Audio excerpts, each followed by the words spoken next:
तुलसी के पत्ते का स्पर्श करने मात्र से सभी प्रकार के दुख और दोष समाप्त हो जाते हैं। मनुष्य को शुद्ध और पवित्र होने का अवसर मिलता है। तुलसी है औषधि बड़ी, सब जग जाने आए, जो घर तुलसी ना पूजे वह घर पापी पाए। अर्थात तुलसी एक महान औषधि है जिसे सारी दुनिया जानती है। जिस घर में तुलसी की पूजा नहीं होती वह घर पाप से भरा हुआ माना जाता है। तुलसी बिन हरि पूजिए, तुलसी बिन हरि गान, तुलसी बिन कर प्रेम से सब होय। आजन बिना तुलसी के भगवान की पूजा और उनका गुणगान अधूरा माना जाता है। और तुलसी के बिना सच्चे प्रेम से भक्ति करना भी संभव नहीं है। तो हरे कृष्णा, तुलसी मैया की जय। श्रोताओं, आज के इन दोहों को सुनकर आप समझ ही गए होंगे कि आज के इस वीडियो में मैं किस विषय में बात करने वाली हूँ। पवित्र कार्तिक मास प्रारंभ हो रहा है। ऐसे में कार्तिक के पहले दिन से ही यानी शरद पूर्णिमा के दिन से ही भक्त कार्तिक स्नान करने का और तुलसी जी की पूजा करने का, तुलसी जी की सेवा करने का, सींचने का नियम लेते हैं, जो कि पूरे कार्तिक मास चलता रहता है। ऐसे में जो भक्त भगवान श्री हरि की विशेष कृपा पाना चाहते हो, उन्हें नियम पूर्वक कार्तिक मास में तुलसी जी की सेवा अर्चना करनी चाहिए, क्योंकि इस महीने में तुलसी माता की सेवा करने से अनंत पुण्य की प्राप्ति होती है। इस महीने में जितना दान पुण्य किया जाए उसका पुण्य कभी क्षय नहीं होता। वैसे तो हमारे सनातन धर्म में जितने भी पवित्र पौधे हैं उन सभी का पूजन या उन सभी को कार्तिकी के पवित्र महीने में अवश्य सींचना चाहिए, लेकिन उन सभी पवित्र पौधों में सबसे पवित्र पौधा माना जाता है तुलसी माता का। पौराणिक ग्रंथों में तुलसी के पौधे को पूजनीय, पवित्र और देवी का दर्जा दिया गया है। और यही कारण है कि हिंदू धर्म में आमतौर पर तुलसी जी का पौधा लगभग हर घर में देखा जाता है। तुलसी का पौधा हमारे लिए धार्मिक और वैज्ञानिक दोनों ही महत्व रखता है। ऐसा माना जाता है कि जिस घर में तुलसी जी का वास होता है, तुलसी जी का पौधा होता है, वहाँ तरक्की के साथ सुख, शांति और धन की संपन्नता अपने आप ही हो जाती है। अब ज़्यादा देर ना करते हुए आपको बताते हैं कि कार्तिक मास में तुलसी जी की पूजा कैसे करनी चाहिए, कब और कैसे आप तुलसी की पूजा कर सकते हैं, कितनी बार दीप जलाना चाहिए, कितनी परिक्रमा करनी चाहिए, तुलसी के पौधे में जल कब चढ़ाना चाहिए, क्या सुबह और शाम दोनों समय जल चढ़ाया जाता है, कितनी तुलसी का पौधा घर में होना चाहिए, क्या जिस तुलसी की पूजा हम रोजाना करते हैं, जिस तुलसी को हम सींचते हैं, उसमें से हम भगवान के भोग के लिए तुलसी के पत्ते तोड़ सकते हैं। अगर तोड़ सकते हैं तो किस विधि से तोड़ना चाहिए, किस प्रकार प्रार्थना करनी चाहिए, क्या तुलसी जी में शालिग्राम रखकर पूजा करनी चाहिए, तुलसी जी को सिंदूर, हल्दी या कुमकुम इनमें से क्या चढ़ाना चाहिए, तुलसी को हरी या लाल कैसी चुनरी चढ़ाई जाती है, किस किस दिन तुलसी नहीं तोड़ी जाती है, तुलसी जी में जल कब कब नहीं चढ़ाना चाहिए, तुलसी की पूजा या पत्ते तोड़ते समय किन मंत्रों का जाप किया जाता है, देव उठान एकादशी के दिन तुलसी विवाह के लिए कैसी तुलसी होनी चाहिए, तुलसी विवाह के बाद क्या तुलसी के पौधे को दान में देना जरूरी होता है, अगर स्वयं के घर पर तुलसी ना हो तो क्या कहीं और से भोग के लिए तुलसी के पत्ते तोड़कर ला सकते हैं, कौन सी तुलसी घर में लगाना शुभ माना जाता है, रामा या फिर श्यामा। कार्तिक मास में तुलसी जी की सेवा करने वाली माताओं बहनों को यदि पीरियड्स हो जाए तो पीरियड्स में किस प्रकार तुलसी जी की पूजा सेवा करनी चाहिए, अगर आपको घर से बाहर कुछ दिनों के लिए जाना पड़े तो ऐसे में कितने दिन आप क्योंकि तुलसी जी में जल नहीं चढ़ा पाएंगे, पूजा नहीं कर पाएंगे, तो क्या करना चाहिए, तुलसी का पौधा किस दिशा में लगाना चाहिए सही रहता है, अगर तुलसी का पौधा सूख गया है तो क्या करना चाहिए, तुलसी जी में जो मंजरी आती है उनका क्या करना चाहिए। यह ऐसे बहुत सारे महत्वपूर्ण प्रश्न हैं जिनके उत्तर आपको आज के इस वीडियो में मिलने वाले हैं। अगर यह वीडियो आपको थोड़ी सी भी अच्छी लगी तो आप वीडियो को लाइक करके हमारे चैनल को ज़रूर सब्सक्राइब कर लीजिएगा, क्योंकि आपको कार्तिक मास से संबंधित और भी वीडियोज हमारे चैनल पर दिखाए जाएंगे। साथ ही इन दिनों में हमारे चैनल पर पवित्र कार्तिक मास की कथाएं भी हर दिन सुनाई जाएंगी, आप इन कथाओं को भी सुन सकते हैं। सबसे पहले बात करते हैं पहले प्रश्न की कार्तिक मास में तुलसी जी की पूजा कब और कैसे करनी चाहिए। तो इसके लिए कार्तिक मास के पहले दिन से ही यानी कि शरद पूर्णिमा के दिन से ही कार्तिक मास का जो नियम है वह प्रारंभ हो जाता है।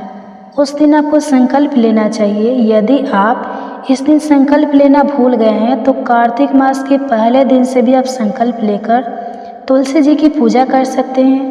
कार्तिक के महीने में सुबह और शाम दोनों ही समय तुलसी जी की पूजा की जाती है, जिसके लिए आप हर दिन सुबह ब्रह्मा मुहूर्त में उठकर, और ब्रह्मा मुहूर्त का जो समय होता है वह सुबह लगभग 3 बजे से 5:30 बजे के बीच का रहता है। तो इस समय के अंदर अंदर आपको स्नान भी कर लेना है, और स्नान करने के बाद आपको मंदिर की साफ सफाई करके घर में और मंदिर में गंगा जल छिड़कना है। अब सबसे पहले आपको तुलसी माता की पूजा करनी है। उसके बाद आप अपने घर के मंदिर में जो भी पूजा करते हैं वह आप कर सकते हैं। यदि आपके पास बहुत अधिक समय है तो आप पहले मंदिर की पूजा करने के बाद उसके बाद अंधेरे में ही तुलसी माता की पूजा भी कर सकते हैं। फिर सूर्योदय होने पर सूर्य देवता को जल का अर्घ्य भी दिया जाता है। सबसे पहले तुलसी जी में जल अर्पित करने के साथ ही धूप दीप जलाकर पुष्प अर्पित करके तुलसी माता के मंत्रों का जाप किया जाता है। तुलसी चालीसा का पाठ करके फिर तुलसी माता की कथा पढ़ी या सुनी जाती है। अगर आपके पास समय हो तो 1 या 2 भजन आप तुलसी माता के पौधे के पास बैठकर भी गा सकते हैं। भगवान विष्णु के मंत्रों का जाप भी आप तुलसी के पौधे के समीप बैठकर कर सकते हैं, क्योंकि अगर सच्चे मन से तुलसी माता से कोई भी प्रार्थना की जाए तो वह प्रार्थना अवश्य ही स्वीकार होती है, और यह मेरा खुद का अनुभव भी है। कार्तिक मास में तुलसी जी की जो पूजा होती है वह सुबह अंधेरे में की जाती है। ब्रह्मा मुहूर्त में यह पूजा होती है। सूर्योदय से पहले ही तुलसी के पौधे में दीप जलाया जाता है। सूर्योदय होने के बाद तुलसी के पौधे में दीपक नहीं जलाना चाहिए। अगर आप सूर्योदय से पहले दीपक नहीं जला पाए तो आप केवल सूर्योदय होने पर तुलसी के पौधे में जल अर्पित कर सकते हैं। दीपक ऐसे में आप शाम को ही जलाएं। सुबह और शाम दोनों ही समय दीपक जलाया जाता है। दीपक आप तेल का या घी का जला सकते हैं, और दीपक में आप रुई की बाती का प्रयोग कर सकते हैं। शाम की जो पूजा है वह आप गोधूली बेला में, यानी जिस समय हल्का हल्का शाम का उजाला हो और रात होने वाली होती है, यानी संध्या और रात के मिलने का जो समय होता है, उस समय आप तुलसी जी की पूजा करके तुलसी जी के पौधे में दीप जला सकते हैं। बहुत से लोग कार्तिक मास में तुलसी जी के साथ ही पथवाड़ी माता भी बनाते हैं। एक बात का ध्यान रखिएगा कि तुलसी के पौधे के आसपास कोई भी कांटेदार पौधा नहीं रखना चाहिए। अक्सर लोग शमी का पौधा भी तुलसी के पौधे के आसपास रखते हैं या गुलाब का पौधा लगा देते हैं, तो ऐसा नहीं करना चाहिए। और तुलसी के पौधे में कभी शिवलिंग को भी नहीं रखना चाहिए। कुछ लोगों के घर में यह भी देखने में मिलता है कि शिवलिंग को तुलसी के पौधे में रखकर फिर तुलसी की पूजा करते हैं, तो ऐसा नहीं करना चाहिए। दूसरा प्रश्न है कितनी बार दीप जलाना चाहिए।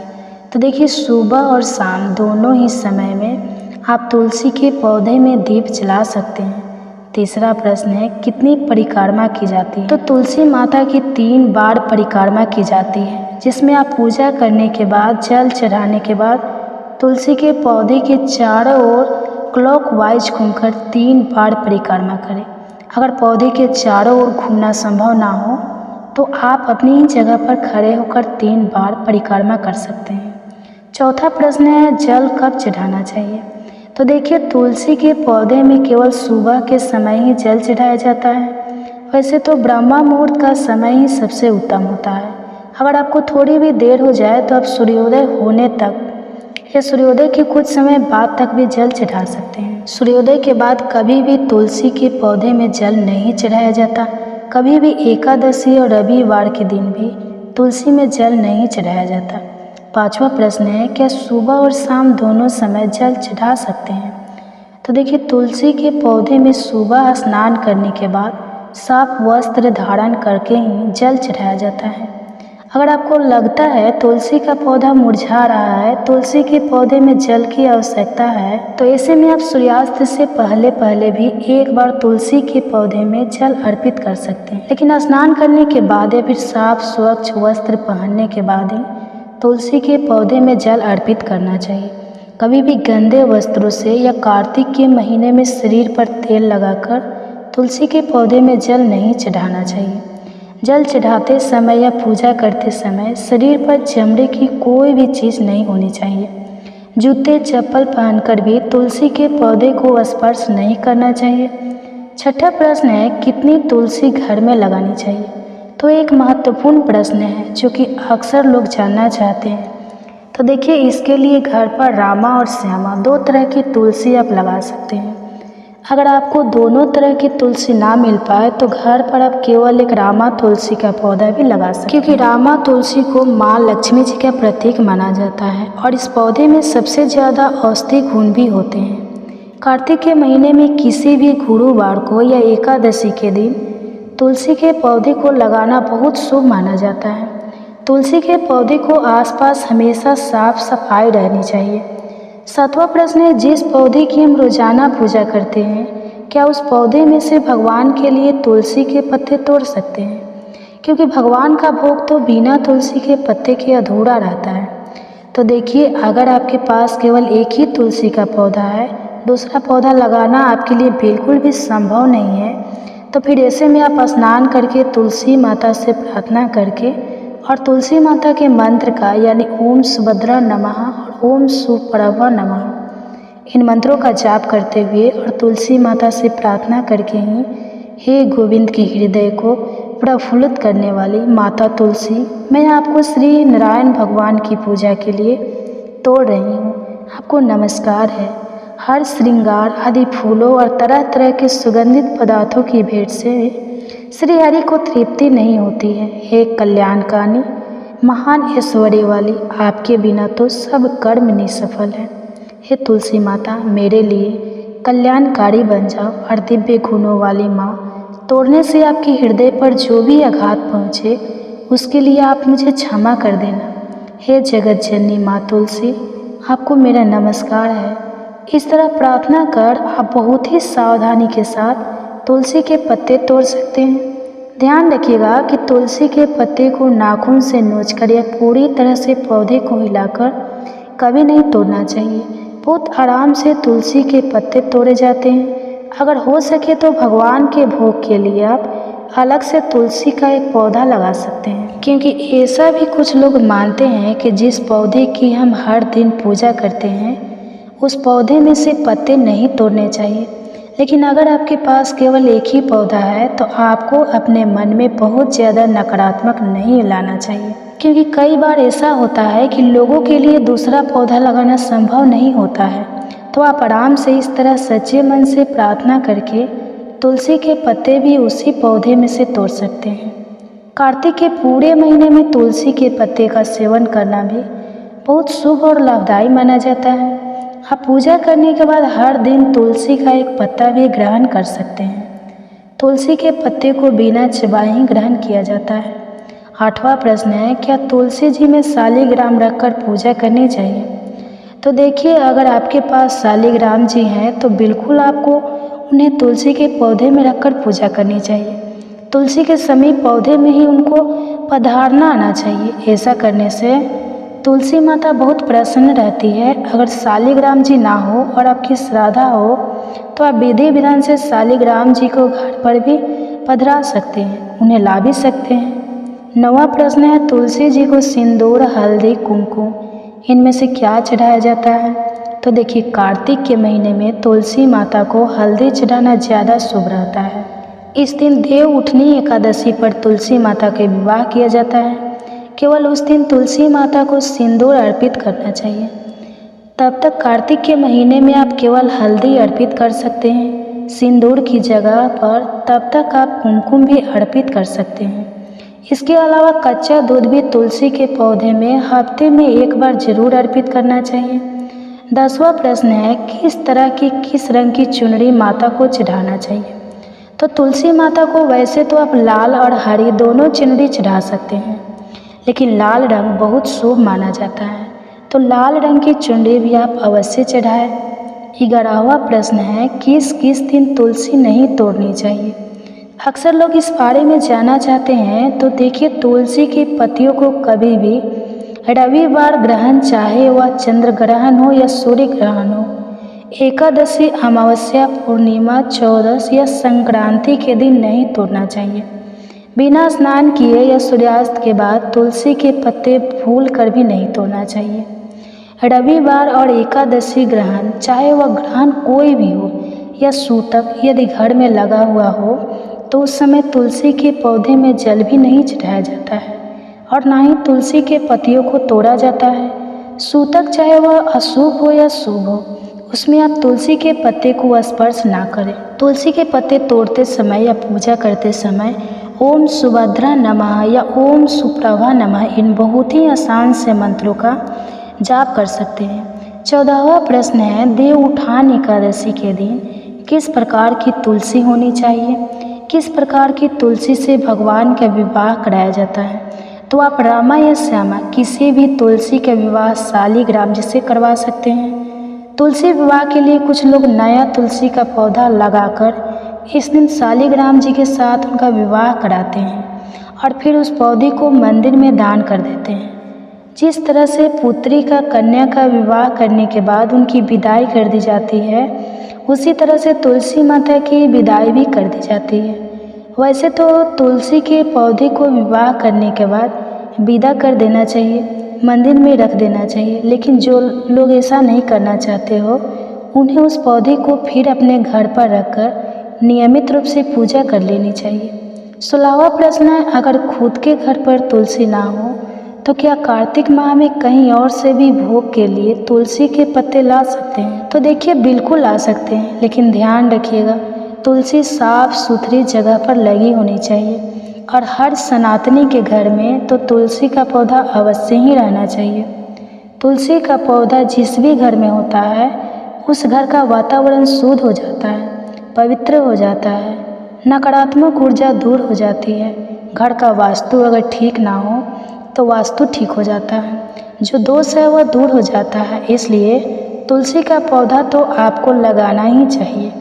घर पर रामा या फिर श्यामा तुलसी का पौधा आप लगा सकते हैं। कार्तिक मास में यदि माताओं बहनों को पीरियड्स होने लगे और आपके पूरे कार्तिक मास तुलसी जी की पूजा करने का नियम धारण कर रखा है, तो ऐसे में जितने दिन भी आपको पीरियड्स होते हैं, उतने दिन आप खुद से पूजा ना करके अपने परिवार के किसी भी सदस्य से तुलसी जी की पूजा करवा सकते हैं, जल चढ़ा सकते हैं। अगर आप अकेली है, घर पर आपके हिस्से की पूजा करने वाला कोई भी नहीं है और आपके आसपास यदि कोई वैष्णव हो या फिर कोई भी ऐसा व्यक्ति हो जो तुलसी जी में श्रद्धा भक्ति रखता हो, तो आप उनसे भी सुबह और शाम की पूजा करवा सकती है, जल अर्पित करवा सकती है और धूप दीप भी जलवा सकती है। अगर आपको बहुत दिनों के लिए घर से बाहर जाना पड़ जाए, हालांकि ऐसा नहीं करना चाहिए, नहीं तो आपका नियम टूट जाता है, लेकिन फिर भी यदि बहुत मजबूरी हो और आपको जाना पड़े, तो ऐसे में आप किसी न किसी सदस्य को सेवा करने के लिए कह के जाए। अपने आसपास किसी से आप आग्रह कर सकती हैं और इस दौरान आपको मानसिक रूप से वही नियम आपको अपनाने होंगे। जैसे ब्रह्मा मुहूर्त में उठकर आप पूजा खुद से करती हैं, तो उस समय भी आपको जहाँ कहीं भी आप है, ब्रह्मा मुहूर्त में उठकर मानसिक रूप से तुलसी माता जी की सेवा पूजा कर लेनी चाहिए। मानसिक रूप से भाव करते हुए कि आप तुलसी के पौधे में जल अर्पित कर रही है या धूप दीप जला रही है, ऐसा भाव करके सुबह और शाम तुलसी माता की पूजा आपको कर लेनी चाहिए। ऐसा करने से भी तुलसी माता पूजा स्वीकार कर लेती है। 20वां प्रश्न है, तुलसी का पौधा किस दिशा में लगाना चाहिए। तो उत्तर पूर्व दिशा तुलसी के पौधे को लगाने के लिए बहुत ही शुभ दिशा मानी गई है। 21वां प्रश्न है, अगर तुलसी का पौधा सूख गया है तो क्या करना चाहिए। तो इसके लिए सबसे पहले तो तुलसी के सूखे हुए पौधे को आप गमले में से निकाल कर उसकी लकड़ियाँ तोड़कर उसका दीपक जला सकते हैं, तुलसी की माला बना सकते हैं और भगवान श्री कृष्ण के समक्ष तुलसी के लकड़ी का दीपक जलाना बहुत ही शुभ रहता है। और इसके अलावा आप तुलसी के सूखे हुए पौधे को जल में विसर्जित भी कर सकते हैं। सूखा हुआ पौधा घर पर नहीं रखना चाहिए, उसकी जगह पर आप नया तुलसी का पौधा लगा सकते हैं। अंतिम प्रश्न है, तुलसी जी में जो मंजरी आती है उसका क्या करना चाहिए? तो सबसे महत्वपूर्ण बात है, तुलसी के पौधे की मंजरी को उनके नाखून माना जाता है, माथा पर बोझ माना जाता है। बहुत ज़्यादा मंजरी होने पर मंजरी को समय समय पर तुलसी जी से हटाते रहना चाहिए और इस मंजरी का भोग आप भगवान को भी लगा सकते हैं। भगवान कृष्ण को मंजरी का भोग लगाना बहुत प्रिय होता है। इस मंजरी को अगर घर में लाल कपड़े में बांधकर तिजोरी में रखा जाए तो घर में धन बरकत होती है, धन का आगमन होता है, धन कमाने के नए नए रास्ते खुलते हैं, परिवार के सदस्य तरक्की करते हैं और यदि घर में कलह क्लेश होता हो तो वह कलह क्लेश भी दूर होता है। उस तरह से आप कार्तिक मास में कुछ बातों का ध्यान रखकर तुलसी माता की पूजा कर सकते हैं। तुलसी माता की पूजा सच्चे मन से की जाती है। वहाँ पर सदैव भगवान श्री कृष्ण, श्री हरि और महालक्ष्मी जी की सहित राधा रानी की आशीर्वाद सदैव बना रहता है। यह थी आज की वीडियो। उम्मीद करती हूँ आपको पसंद आई होगी। धन्यवाद।